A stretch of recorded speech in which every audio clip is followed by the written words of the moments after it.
السلام علیکم دوستو، آج ہم آپ کے لیے لائے ہیں ایک دلکش وادی جہاں دونوں طرف سرسبز پہاڑ، بیچ میں بہتا ہوا شفاف دریا۔ آخر تک دیکھتے رہے کیونکہ ہم آپ کو خاص موڑ بھی دکھائیں گے جہاں منظر دل کو جیت لیتی ہے۔ تو جی اس دل کا کوئی جواب نہیں ہے۔ تو چلیے اسٹارٹ کرتے ہیں اپنا خوبصورت سفر۔ سب سے پہلے ہم نے بائک کو میں جو کام تھا، یہ جو ہے نا، یہ بائی پاس ہے، یہ تھیمرگرہ کو جاتا ہے، ٹھیک ہے۔ اور یہ والا جو شرنگل 23 کلومیٹر ہمیں کمراٹ ویلی جانا ہے۔ پہاڑوں کی بلندی سے بہتا یہ شفاف پانی اس وادی کے خوبصورت اور بھی دلکش بنا دیتا ہے۔ قدرت کا یہ حسین منظر ہر آنے والے کا دل کو سکون اور تازگی بخشتا ہے۔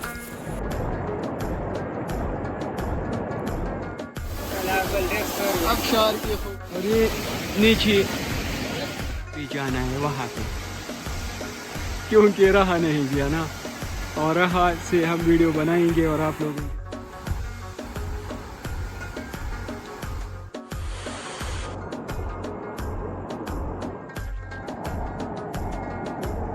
یہ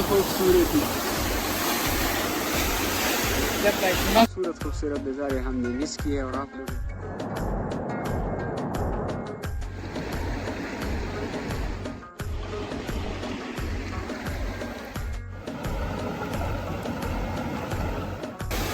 اور یہ نیچے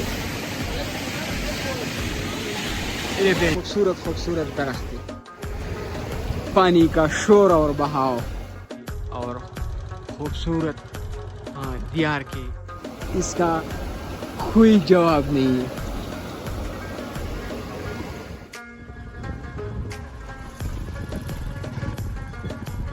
دکانیں ہیں، چھوٹی چھوٹی اور خوبصورت دکانیں۔ ابھی میرے خیال میں بوتلوں کے لیے دیسی جگاڑ بنایا ہوا ہے، ٹھنڈے پانی۔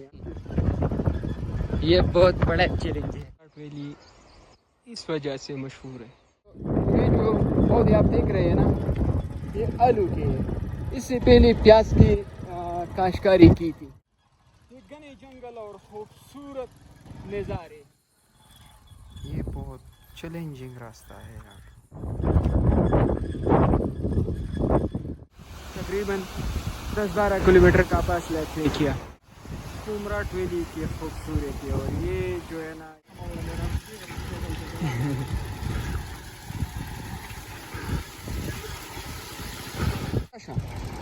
سنگ گئی اور دے تو یہ چولا کا ہے تھل بازار جو ہے نا، اس سے تقریباً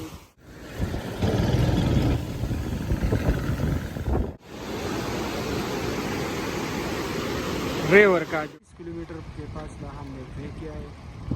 اور یہاں واپسی پہ ہم نے ہوٹل میں اسٹے کیا اور کچھ کھایا پیا۔ ادا کیا صبح کے 10:20۔ بہت سے دشواریاں اس میں پیش آتی ہیں۔ اس وقت میں نے بائک میں کیمرہ لگایا لیکن فوکس نہیں کر رہا تھا، ریزلٹ اچھا نہیں آ رہا تھا، اس لیے میں نے واپس لگایا۔ یہ آپ دیکھ سکتے ہیں بائک پہ میں نے کیمرہ نصب کیا ہوا تھا۔